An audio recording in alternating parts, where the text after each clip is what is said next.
Bien, ya inició la grabación.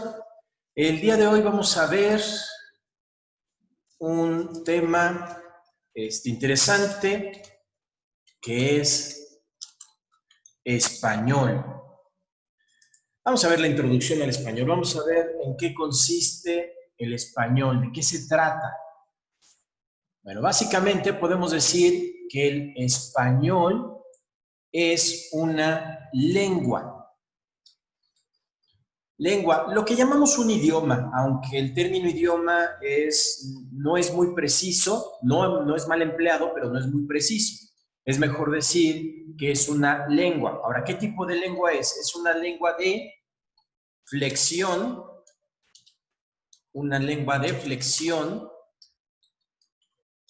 analítica.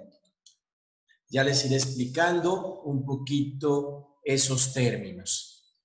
En lo que sí podemos entender, bueno, vamos a ver que las lenguas tienen una cierta clasificación, es decir, se clasifican básicamente en 3 grupos.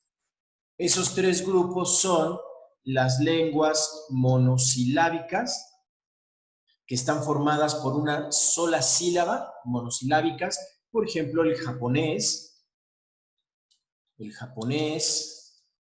el coreano, el chino, que son lenguas monosilábicas, que significan que utilizan una cosa que se llaman silabarios, es decir, es un solo signo que representa una sílaba, como ka, que, mi, no, mo.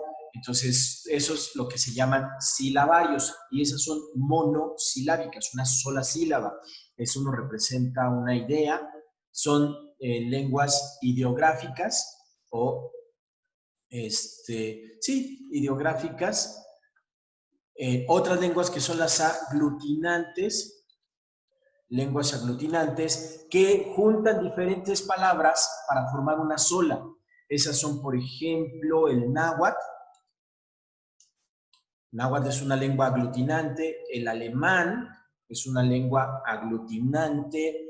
Por ejemplo, Auf Wiedersehen involucra varias palabras para decir una sola cosa, que es disculpe.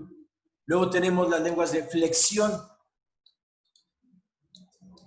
¿Sí? Esas lenguas de flexión son, por ejemplo, el español, el italiano,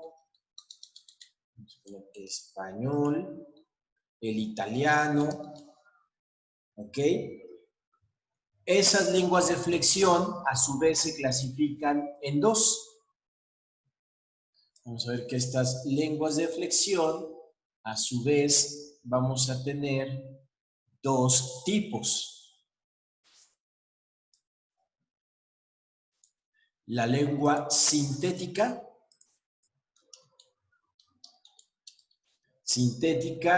Por ejemplo, el latín. El latín es una lengua sintética de flexión.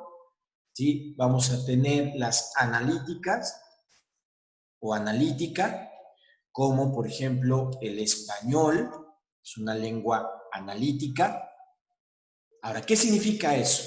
Bueno, las lenguas de flexión son aquellas que van a estar constituidas por una estructura muy particular, es decir, van a tener un núcleo,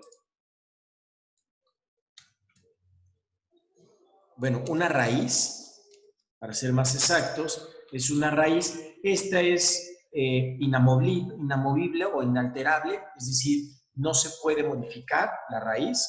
Es una palabra inamovible y que no se puede modificar, y tiene un morfema. ¿Sí? Ese morfema es una terminación y es alterable, es decir, es una palabra que se puede alterar. Un ejemplo de esto es, por ejemplo, la palabra amor. ¿Sí? La palabra amor está constituida por una raíz que es am y un morfema que es or. Por eso podemos decir amor, amorío, amantes, y entonces vamos a tener diferentes terminaciones de esta palabra. Por ejemplo, amor, ¿sí? Amores, amante, amigo. Entonces, vean, es la misma razón y va a tener diferentes terminaciones, que son los morfemas. ¿Ok? Ahora, se llama una analítica, va a ser una palabra analítica porque utiliza partículas. Partículas.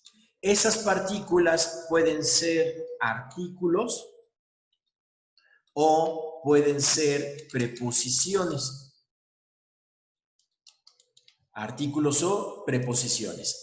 Aquí les voy a poner un pequeño ejemplo de lo que es una lengua analítica y lo que es una lengua sintética. ¿Sí? Ejemplo de una lengua analítica, pues es el español. El español. Ejemplo de una lengua sintética es el latín. El latín, ay, no le hallo.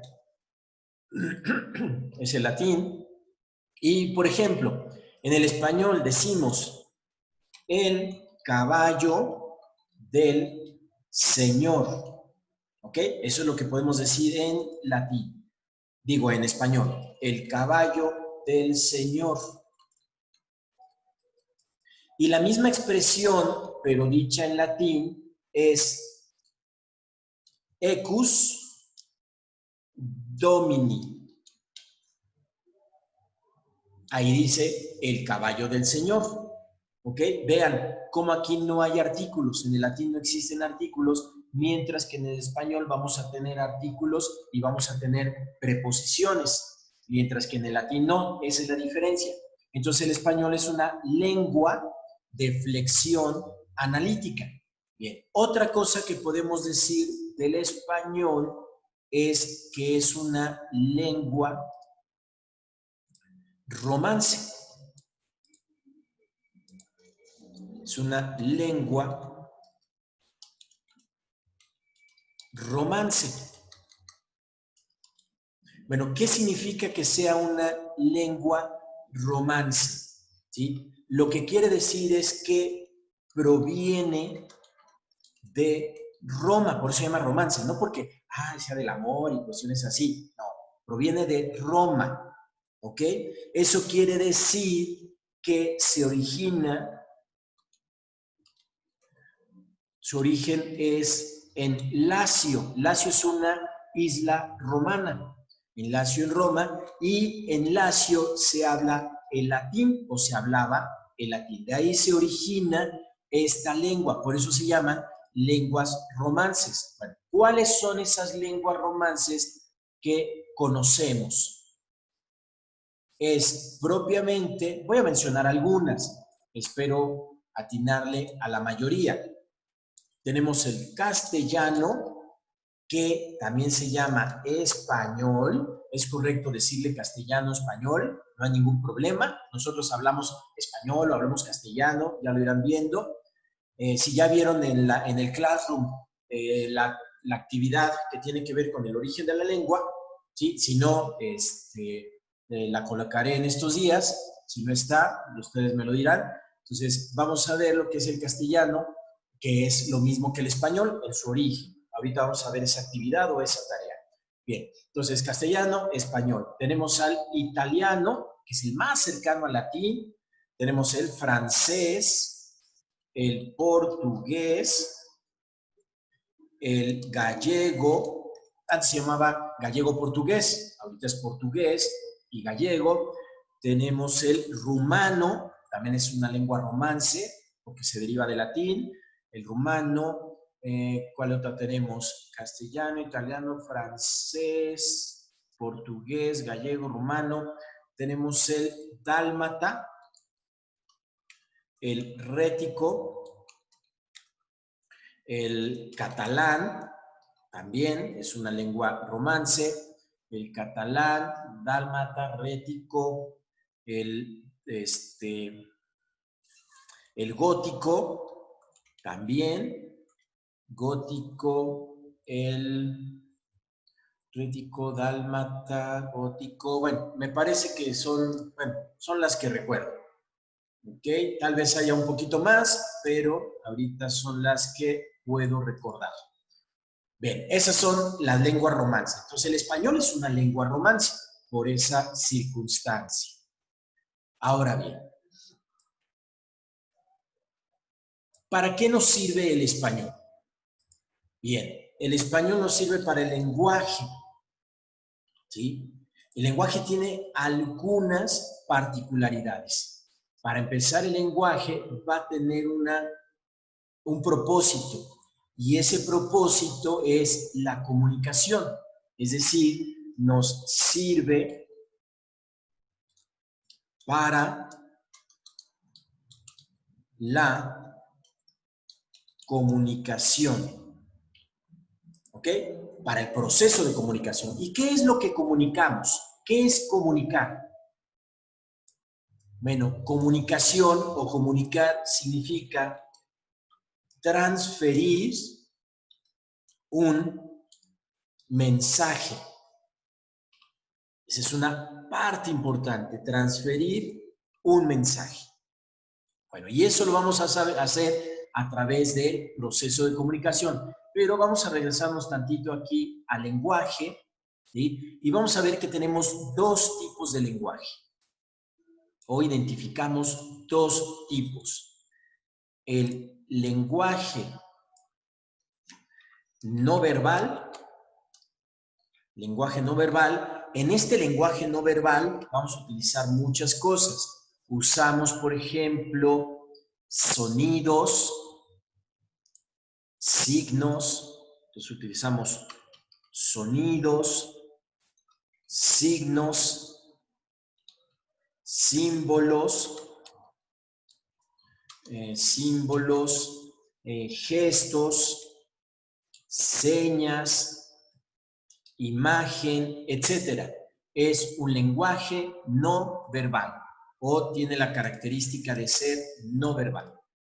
Después tenemos el lenguaje verbal. Lenguaje verbal. Y ese lenguaje verbal tiene dos formas. Oral, lenguaje verbal oral, que está formada por sonidos, ¿ok? Y el lenguaje escrito, que está formado por grafías. Tanto los sonidos como las grafías son lo que van a constituir o se van a constituir en lo que llamamos como palabras. ¿Sí? Ya platicaremos mucho acerca de lo que es esto de las palabras, pero vamos a identificar diferentes palabras. Eso sí es muy importante. En el español, que contamos con cerca de 88,000 palabras, o voces, o vocablos, ¿sí? Están clasificadas o divididas por su uso, por la función que tienen. Y estas son los artículos. Los artículos. Tenemos los pronombres. ¿Los separaré? No, mejor no. Así. Pronombres. Tenemos los pronombres.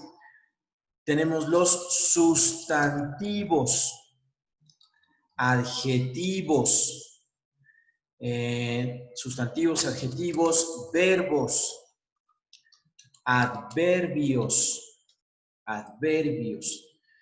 Tenemos las conjunciones, preposiciones y las interjecciones. Tienen que ser 9. A ver, vamos a ver. 1, 2, 3, 4, 5, 6, 7, 8. Interjecciones. Ahí está. 9. Esas son las palabras que se utilizan en el español. todas y cada una de ellas. Y las clasificamos así por la función que van a desempeñar, ¿sí? Les pido por favor que investiguen cuál es el significado de cada uno de ellos, ¿sí? ¿Para qué sirven los artículos, pronombres? No entren en demasiados detalles, solo de manera muy general, ¿para qué son cada uno de ellos? Adverbios, ay, aquí escribí adverbios, no, adverbios, conjunciones, preposiciones, porque son las palabras que utilizamos. Hablamos español, entonces le damos uso a todas esas palabras, dentro de lo que es el proceso de comunicación. Bueno, les decía, lo que transferimos en la comunicación es un mensaje. Bueno, ¿y qué es un mensaje?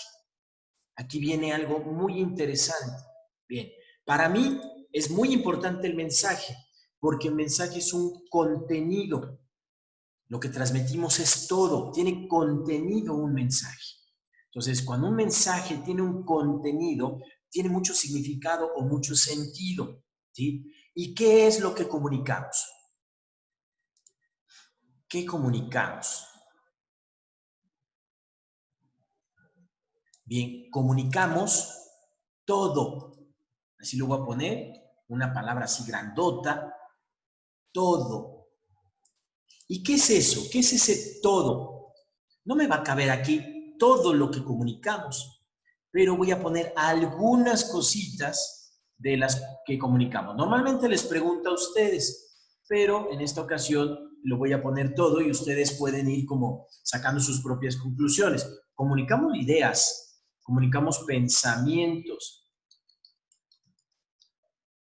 comunicamos datos, comunicamos conocimiento, comunicamos imagen, comunicamos sentimientos, comunicamos conceptos, comunicamos información, un montón de cosas. Por eso le pongo todo, todo. El lenguaje nos permite comunicar absolutamente todo.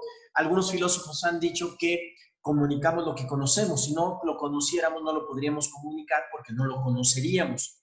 Entonces, todo aquello de lo que podemos hablar es todo lo que conocemos y todo lo que podemos comunicar.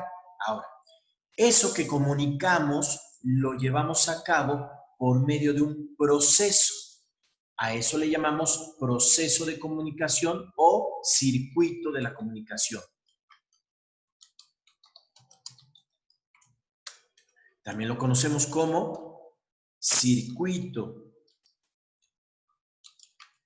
de la comunicación.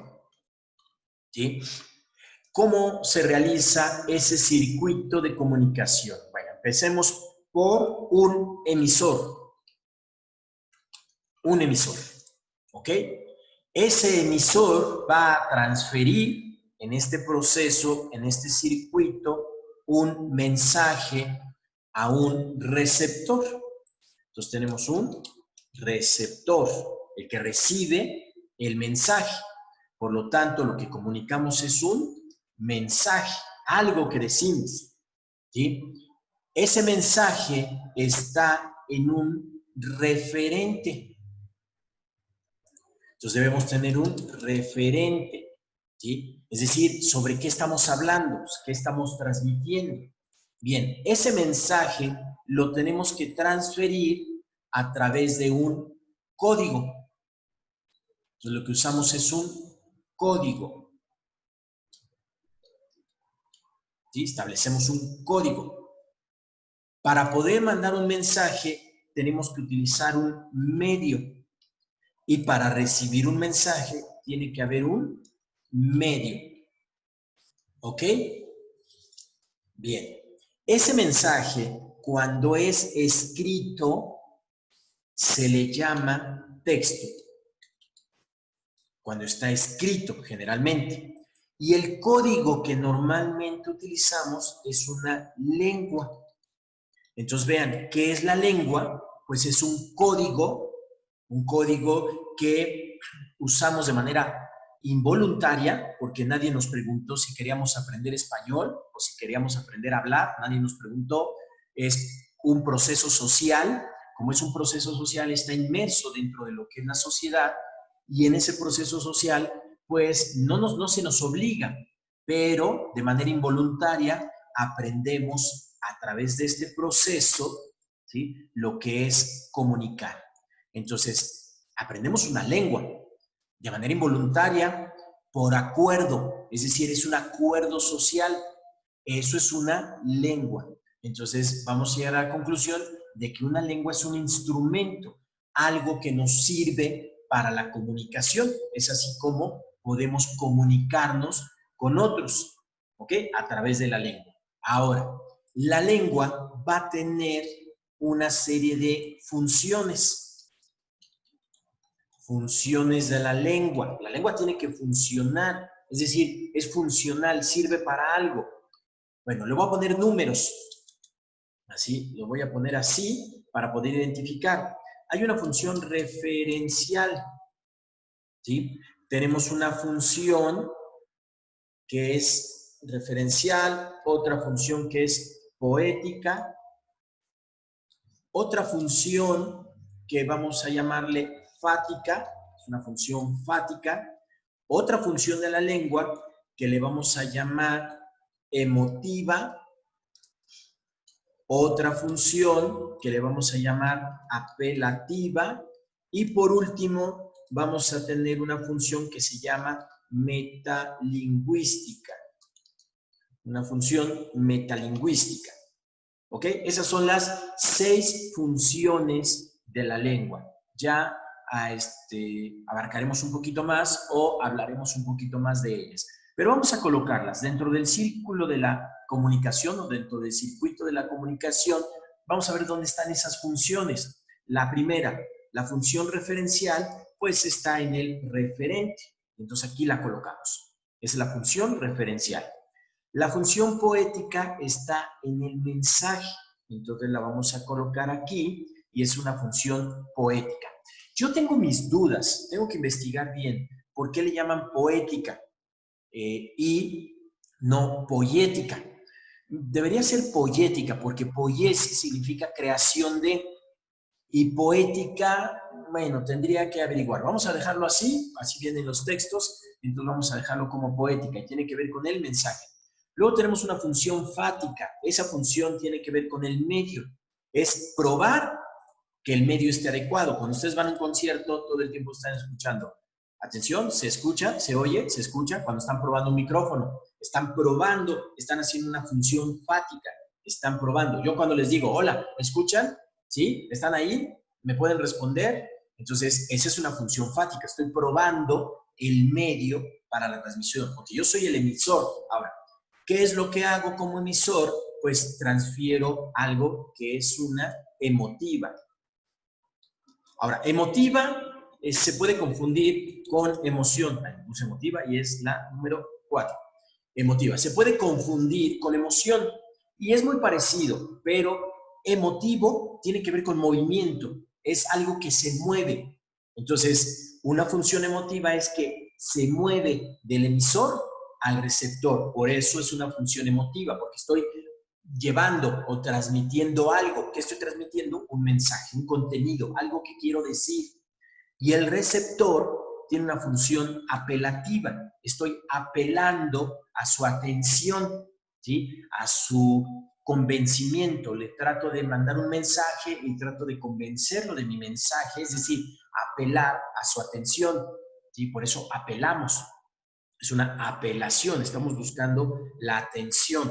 Y metalingüística se refiere primordialmente a el uso del lenguaje como una forma de hablar acerca del lenguaje. Es decir, cuando nosotros hablamos sobre el lenguaje mismo, hablamos sobre la lengua o hablamos sobre el código, entonces estamos haciendo una función metalingüística.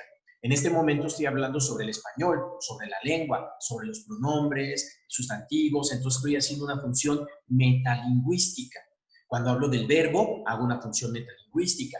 Cuando hablo de oraciones o de frases, hago una función metalingüística. Si hablo sobre la estructura lógica o cómo se hacen frases lógicas, estamos haciendo una función metalingüística. Bueno, esas son las funciones de la lengua, ¿sí? Ya vamos a profundizar un poquito más en cada una de ellas. Ahora bien, me gustaría que, como tarea, obviamente ustedes investigaran qué son los artículos, pronombres, sustantivos, como se los había dicho, de una manera muy general, que también investigaran el origen del español. ¿Cuál es ese origen? Vamos a ver nosotros un poquito más acerca de cómo se origina el español y su historia y por qué en México hablamos español y no hablamos otra lengua distinta. Ese es un proceso histórico, tiene que ver con el periodo de la conquista, la llegada de los españoles a América, todo el proceso de la conquista y obviamente la incorporación a lo largo de toda la Nueva España de la lengua española como la lengua oficial de ya la Nueva España, como algo ya constituido como una extensión de España. ¿Sí? A muchos no les gusta decir colonia, a los que vivían en la Nueva España no les gustaba decir que era una colonia, pero pues nosotros la conocemos como la colonia española, por razones históricas, aunque ellos no se designaban a sí mismos como colonia, sino como una extensión de España, es decir, se hacían conocer como españoles, que también es un poco extraño porque España existió mucho tiempo después. Además, España existió para los que estaban fuera de la península, ¿sí? De la península ibérica, donde vivían los iberios.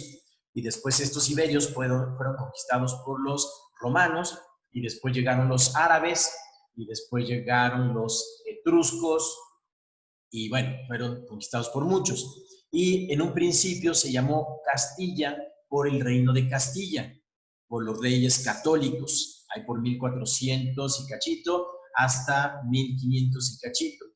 Entre ellos está 1492, que es cuando llegan a América, pero también es cuando expulsan a los árabes de España y de esa manera pues empieza a gestarse lo que vamos a conocer como el castellano y tiempo después pues país España, que adquiere ese nombre, después va a ser el español como su lengua oficial. Por eso decir castellano, decir español es exactamente lo mismo. Bueno, quiero que ustedes vean ese apartado sobre lo que es el origen del español. Ya saben, está en las listas de reproducción de comunicación, Colbach, ahí en la lista de reproducción en el canal de YouTube de Alesa Cursos, así lo identifican, o por el link que ya conocen a través de del Facebook, ahí lo pueden ver. Entonces empiecen a investigar y vean todos esos videos que tienen que ver con el español y su origen. El origen también del latín, que es muy importante, y ahí pueden ver algunos de esos videos. Se los encargo mucho, por favor. Es importante para que le podamos dar continuación a esta cuestión de español. Bueno, eso es hasta ahorita lo que vamos a ver en esta introducción a lo que es el español. Ahora, quiero hacerles mención a que como el español sirve para enviar un mensaje, y yo le llamo que un mensaje es un contenido, algo que se contiene, más allá de decir palabras, decimos muchas cosas con un mensaje, transmitimos mucho, mucho con un mensaje. ¿Sí? Fíjense, en ese proceso de comunicación del lenguaje, cuando es un lenguaje no verbal, hacemos un gesto y entonces decimos cosas con el gesto, es decir, ese gesto tiene contenidos. Si ven un chico o una chica guapa, pues van a hacer un gesto o van a hacer señas, ¿sí? También utilizamos muchos símbolos, esos símbolos tienen mucho contenido, utilizamos signos, por ejemplo, la cruz es un signo para los católicos y tiene o lleva mucho contenido, esos son mensajes, ¿sí? El mensaje es un contenido. Ya hablaremos con más detalle acerca del texto, como un mensaje escrito, porque tenemos lenguaje verbal, que es oral, lenguaje verbal, que es el escrito, que utilizamos grafías, en ambos estructuramos palabras y decimos cosas, tenemos un contenido. Así es que de una vez se enteren, cuando alguien está escribiendo en las redes sociales y es criticado porque tiene una mala ortografía o una mala redacción o un mal uso de los signos de puntuación y dice, para defenderse, ¡ay, qué exagerados! Lo que importa es lo que estoy diciendo. Bueno, pues resulta que no está diciendo nada, absolutamente nada. Y miren, quiero leerles algo que viene en este curso que se llama Curso de Redacción de Martín Vivaldi. Es una pequeña frasecilla que a mí me gusta mucho en lo personal y dice así. Ahorita déjenme encontrarlo. Aquí está, hasta que se ve la mano.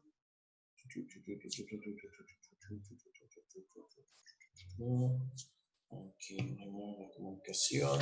Déjenme.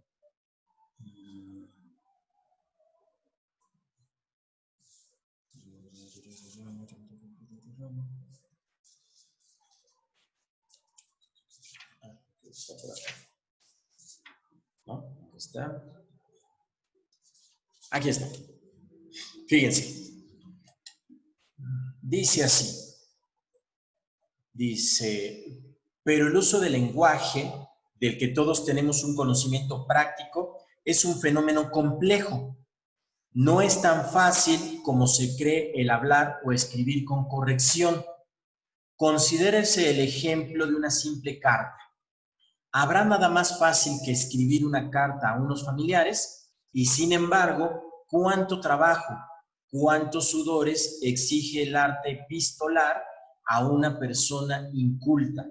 ¿Cuánto titubeo en la expresión?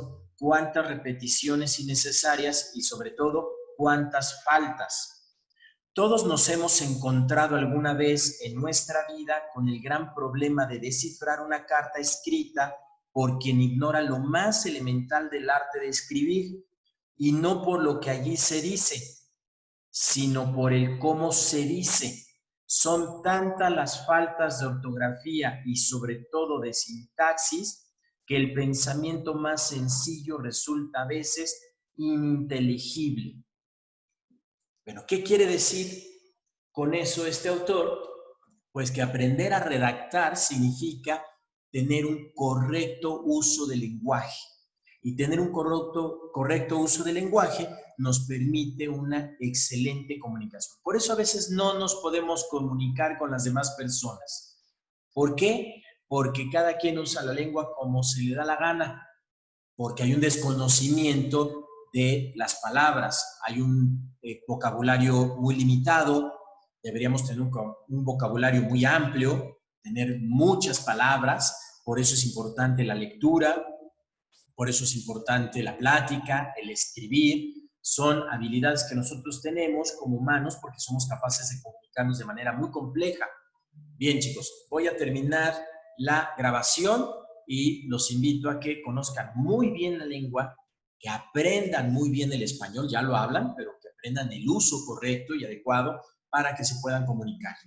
Bien, terminamos por hoy la comunicación y ahorita nos vemos.